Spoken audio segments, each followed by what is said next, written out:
Okay, good evening, everybody, and welcome back to the Grace Roots Monthly Be Strong Talks. Tonight, we have two special guests who will be sharing their Be Strong story with us tonight. And my name is Jay. I'm a board member of the nonprofit Grace Roots that hosts these monthly talks.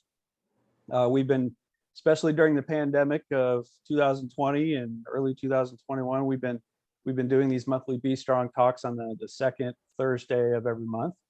And you can check us out on all the projects we're working on to be warriors in the recovery and battle against substance use disorders. You can check us out online at grace-roots.org. And you can also just Google Grace Roots type search Grace Roots on Facebook. We've got a Facebook page, and we've been putting these monthly talks up on our YouTube page as well. You can just go to YouTube and search for Grace Roots Be Strong, and you'll see some excellent recovery related talks and just great talks about how people are being strong in their daily lives to be strong in recovery. And most of our talks have been focused on recovery. But tonight, our talk tonight, I think, is going to be a little bit different than what we've been doing in recent months. But I think it will be. I suspect it will. I haven't heard the individual stories from our special guests, Tammy Hotch and Stephanie Cline, yet. But from what I have heard, I think this will be equally impactful to all of us, and I think it will. I think these two ladies are going to tell some really important stories about why we're working so hard in the substance abuse arena. So looking forward to hearing your stories tonight. But one quick reminder before we get started. Both Tammy and Stephanie, our special guests tonight, are members of a grief group that is kind of under the umbrella of our nonprofit Grace Roots. And if you happen to be in the Grants Pass, Oregon area, and you're in need of a grief group, or you know of anybody that may be in need of a grief group, this group meets on the correct me if I'm wrong, ladies, but this group meets on the first and third Thursdays of the month at 6 o'clock at the Women's Health Center, which is over by the hospital in Grants Pass. So if anybody's in need of that, keep that in mind and reach out to us if you have any questions about that. But so why don't we go ahead and get started then? We have two special guests this evening to tell us their stories. And the first, we're going to start with Tammy Hotch. So go ahead and take it away, Tammy. Okay, well, I just want to thank everybody for the support that you show Grace Roots and just for the recovery community as a whole. Our story started, we grew up here in Grants Pass, and my husband Kevin and I got married in 1987, and we had one child, and his name was Chris.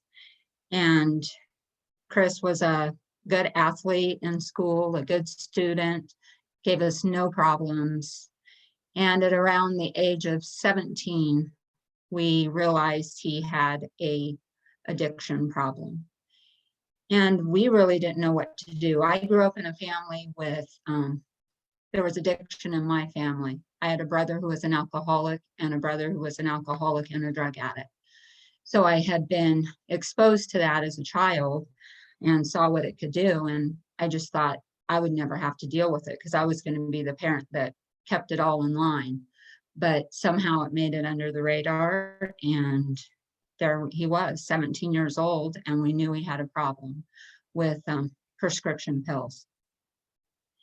And the problem just escalated. He made it through school, got a wrestling scholarship, dropped out of school, had a hard time keeping jobs, had a hard time in relationships, and had 2 failed marriages. He had a little boy in his second marriage. And it was just excruciating as parents to watch your child suffer with a disease and an addiction that you really have no control over. You can't do anything. You can't help them out of it without them putting in the work to get out of it. and he would go into recovery programs, and we'd think he was doing better. He also suffered with bipolar. So trying to keep him on the medications was always a challenge. And so the last couple years were just horrible. And I think when you're the parent of an addict, you start the grieving process before their life even ends, because you're grieving all the little losses along the way, the things that it cost them as they spiral out of control. But we had a strong faith. I grew up in the church, and we were in the church. Chris was raised in the church. He was in youth group.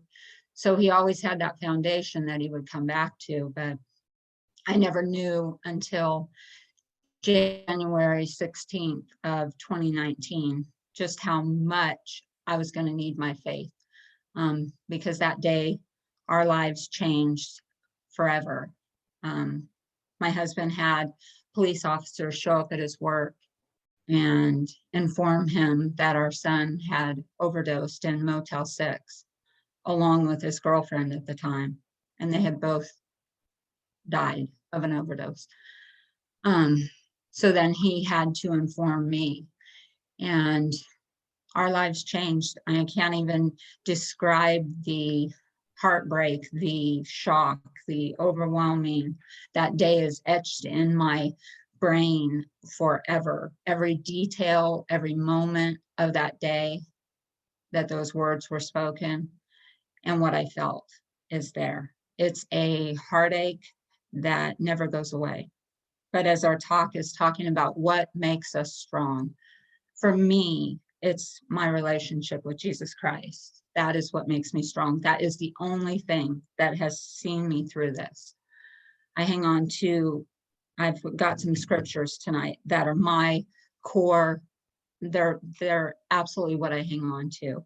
And the first one is Philippians 4:13. I can do all things through Christ who strengthens me. Because people will say, oh my word, you are so strong. How can you even be doing the things that you do? How can you be as far along as you are? I couldn't. Apart from him, apart from my relationship with Christ, I couldn't do it.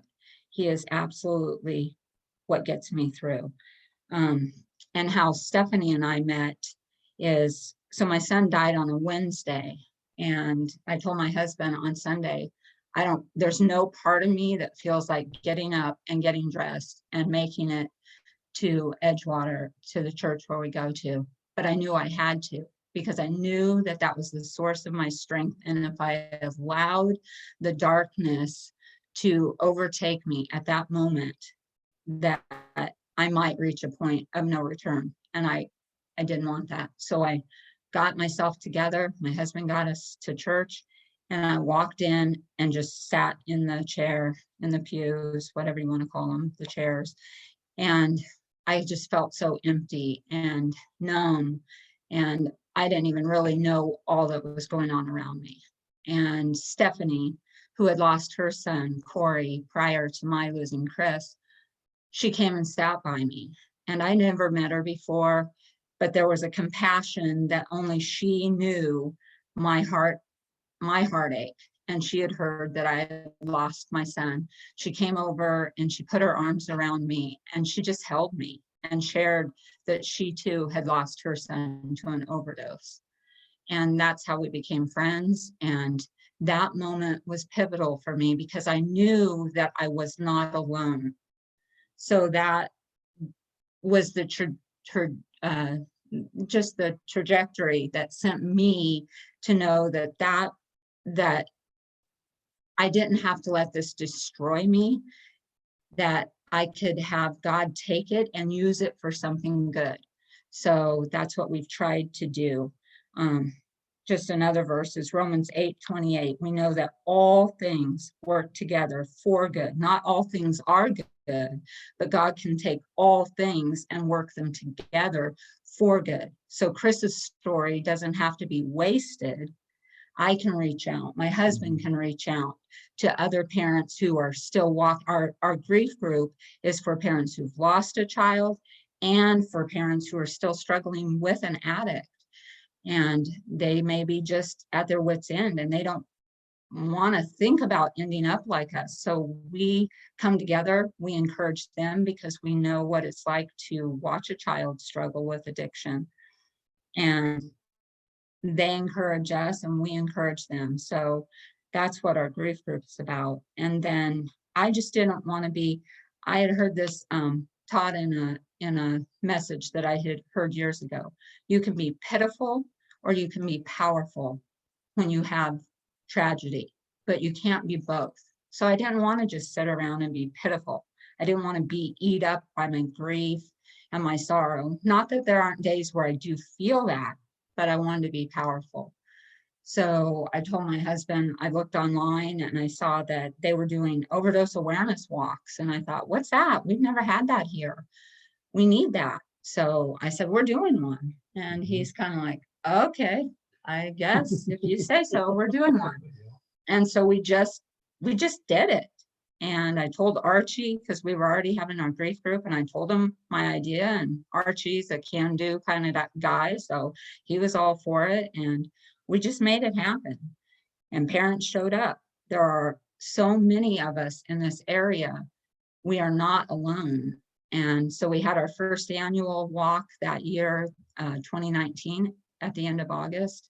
And then last year we had our second annual walk, and I said, we got to do more. So I saw this purple chair display done at different places in different states.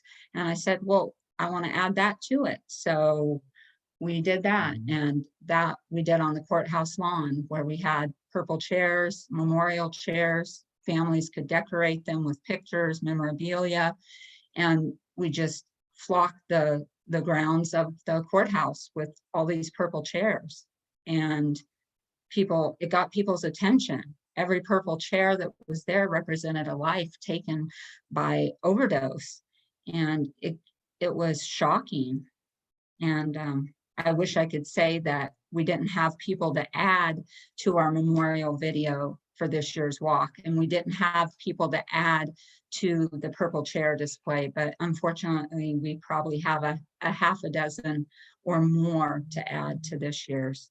So that's what makes me strong, reaching out to others, my faith, and just the strength that Christ gives me. So for me, for my husband, that's how we get through it, reaching out to others and allowing God to use our pain to make a difference.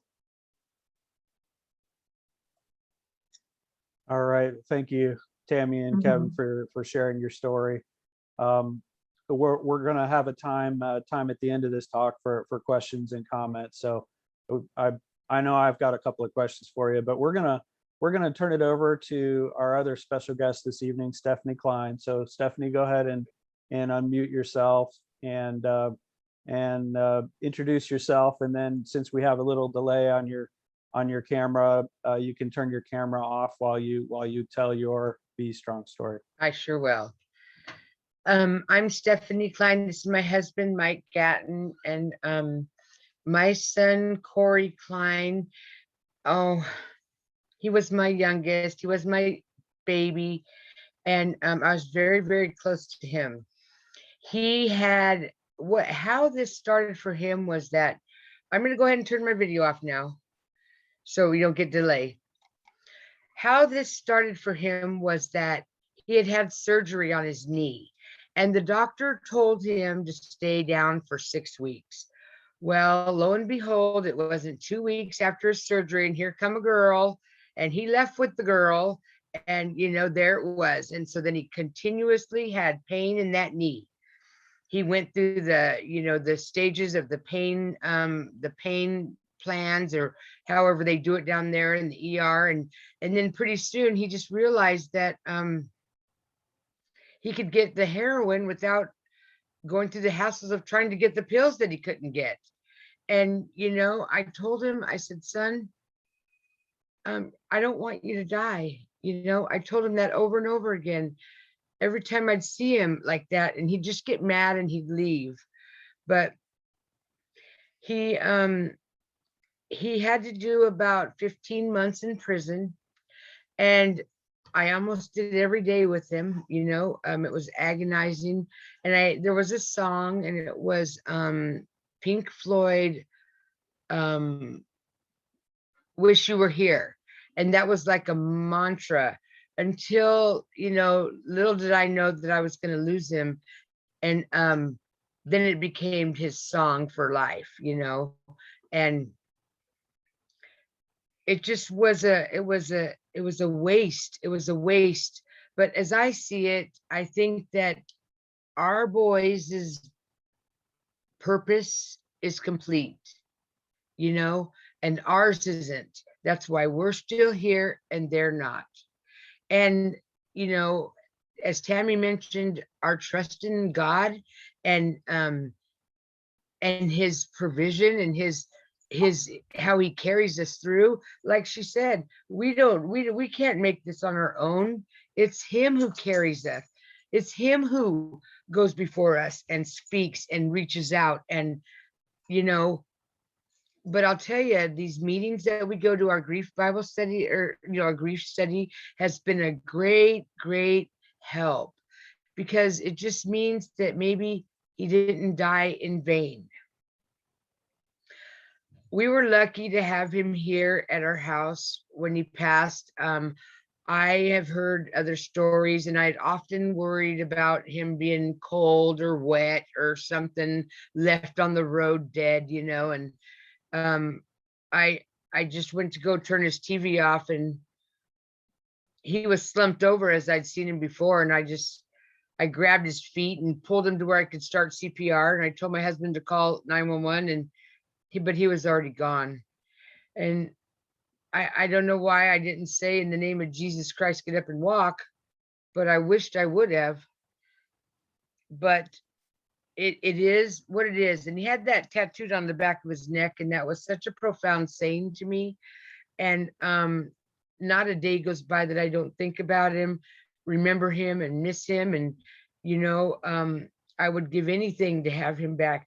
But we have the hope that we will see them again when Jesus comes to take us home. After we see him, we'll see them, and that'll be a great thing. And so also, you know, the things that we do in our group, our walks, and the purple chair thing. I have mine behind me. I don't know. Oh, I'm gonna turn it on just for a minute so you can maybe see it. Just see the picture of him.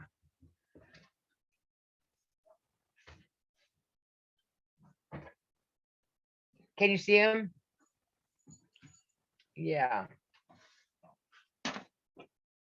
And I have a couple of scriptures I wanted to share. And these are ones that have been with me. I'm going to turn my video off again.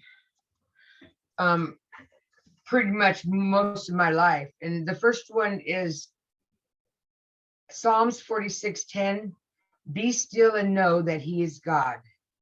And, you know, I think that ministers to me, because I have trouble being still, but God is faithful, and God is strong, and God will get us through.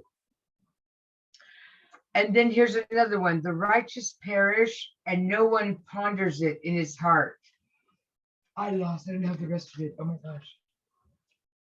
Wait a minute. I have to skip that one because I only wrote half of it. I'm very sorry. But here's another one. Psalms 56:8. You yourself recorded my wanderings. You put my tears in a bottle. God holds our tears in a bottle.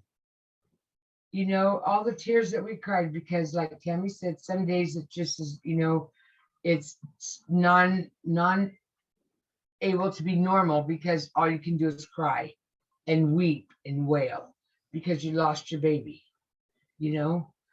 But in our group, if we can help someone, you know, if we can just help one person, then our boys didn't die in vain.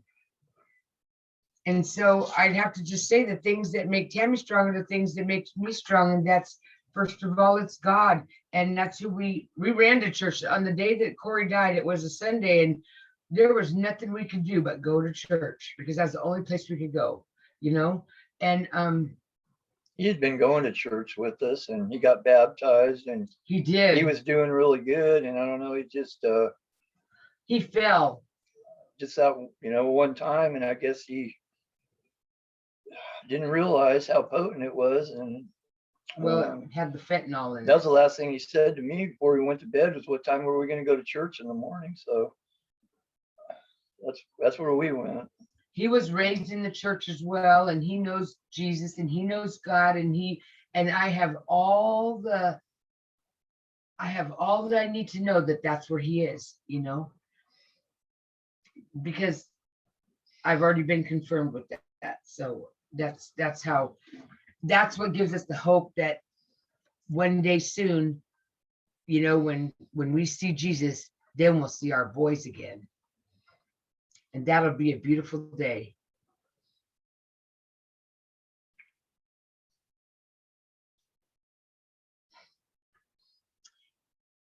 I think that's all I have right now. All right. Well, thank you, Stephanie and Mike, for sharing your story as well. Just a quick question from me, and then I'll open it up for other comments and questions. I think I've got a few for you folks, but Tammy, did you say that the very first Sunday after it happened that you met Stephanie at church? Yes, very first. And how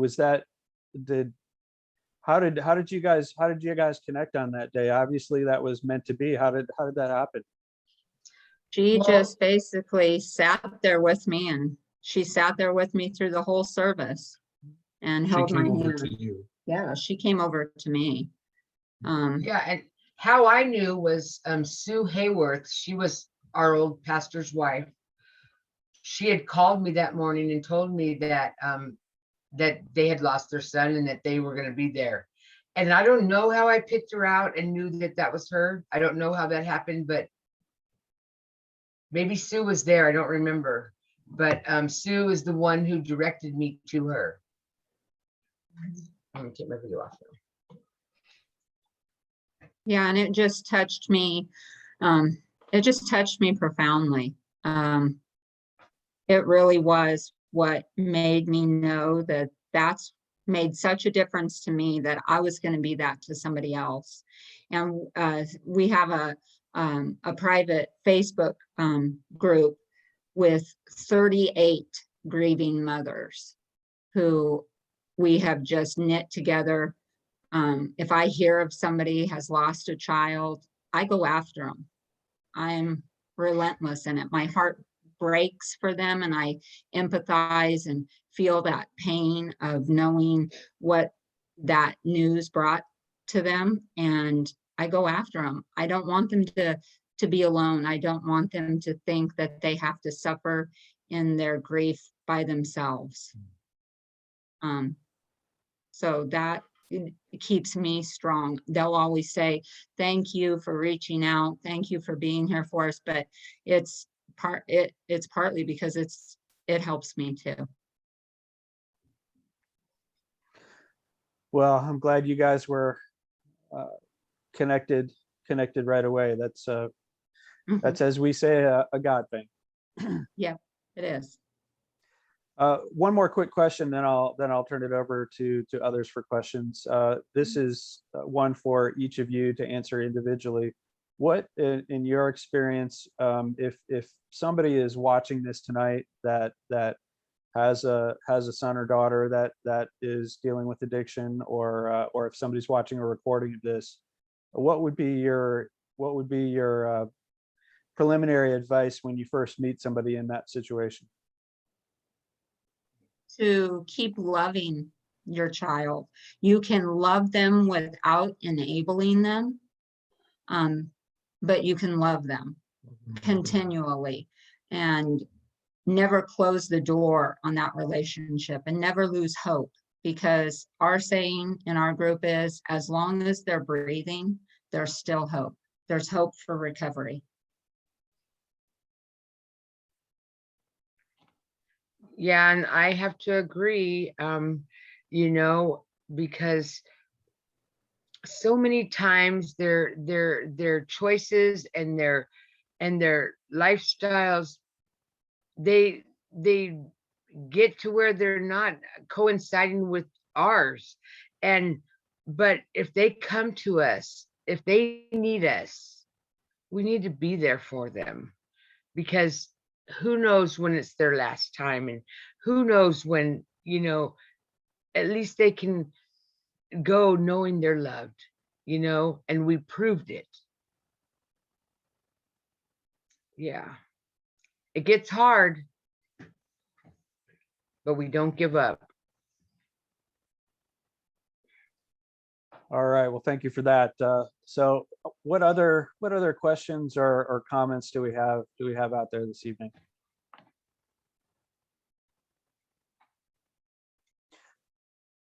Feel free to go ahead and unmute yourself if you have questions or comments.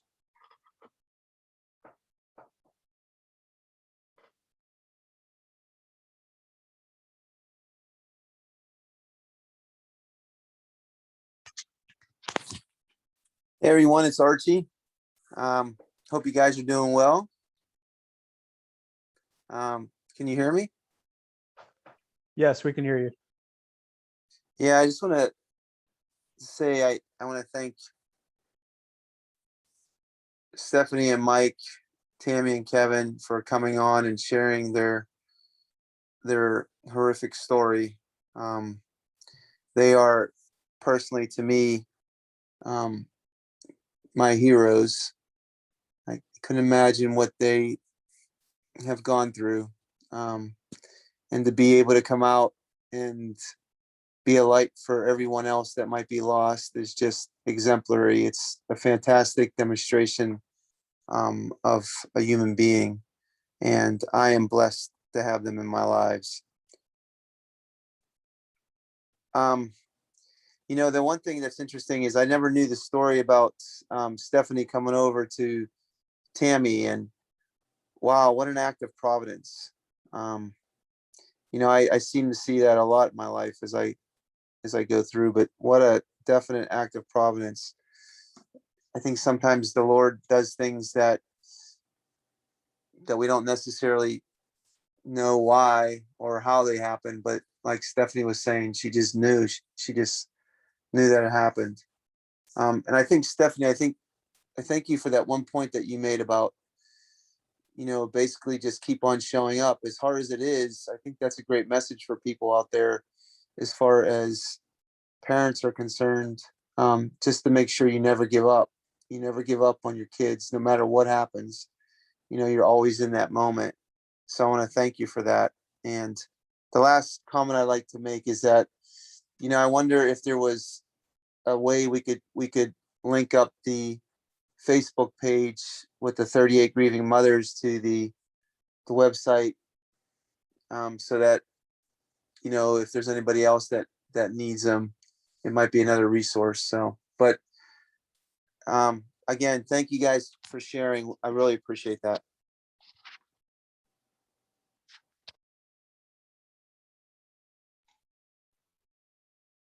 Thanks, Archie. Well, if there isn't any questions right now, I will talk a little bit about, we're still going to have the third annual walk this year and the purple chairs. And another way to get involved is to, there's events that Julia Pinsky has. That's another one of the big things that I try to stay active with, is Max's mission, which is just getting the Narcan kits out there. And we have 5 Narcan emergency boxes mounted at various places around town. We have one at Choices, one at On Track, Sobering Center, City Plywood, and it's Crystal's place. I don't ever remember the name of hers. do you know what it is, Archie? Are you there? I want to say it's Southern Oregon Sorry. Success Consultants, if I remember Consultants, yes, correctly. yeah, Yeah, I that's it. So there's those 5 boxes. I mean, we I know we're making a difference and it's saving lives as far as just getting the Narcan out there. And as far as the walk, our whole thing is to get rid of the stigma and the shame.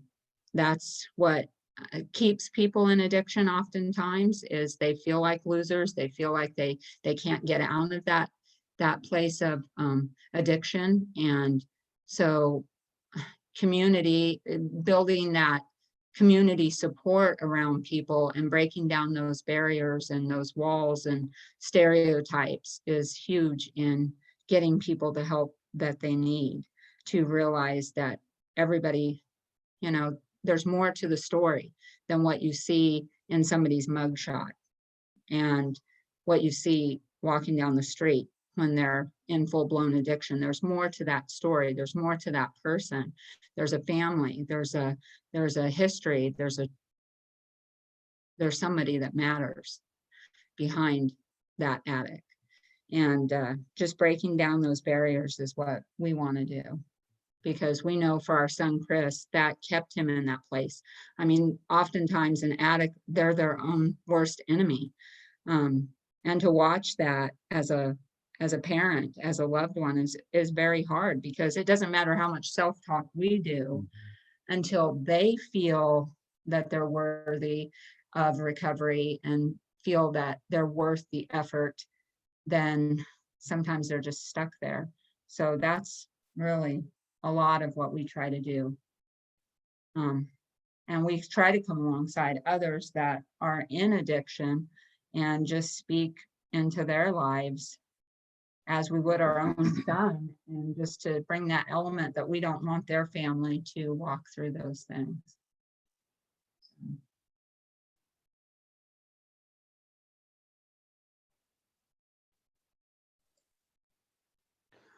Well, thanks again. So as it relates to this year's walk, do you have a date set already? It's always, we try to get it as close to the overdose awareness day as we can. So we try to get it as close to that last Saturday of the month. Last year, we had to have it, I think, one Saturday earlier in order to get the venue over at Parkway Christian Center.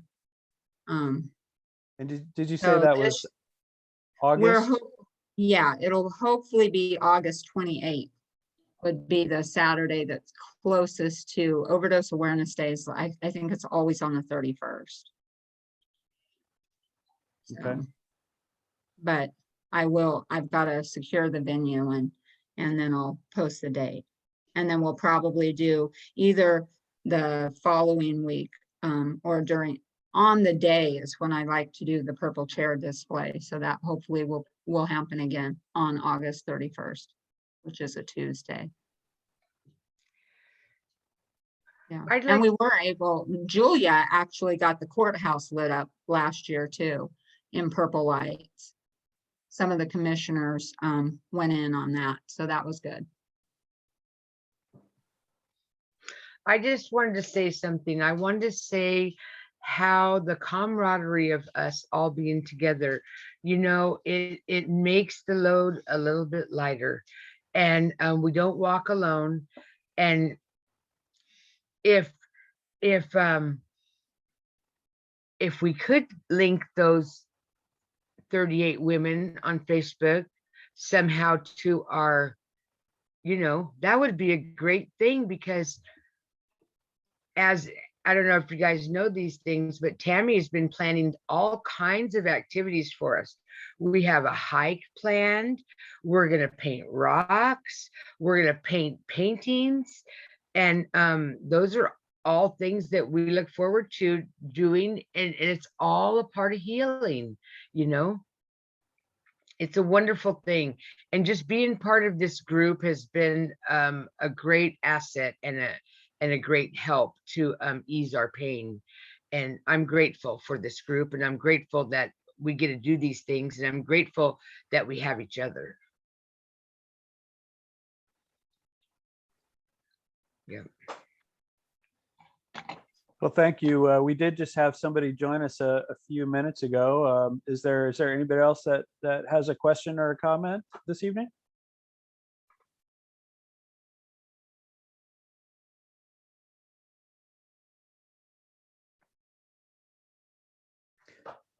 Okay, well, thank you, Stephanie and Tammy and Kevin and Mike for, you guys really have a ministry. I'm sure you probably consider it as such, and thank you for letting God use you. And uh, you guys, are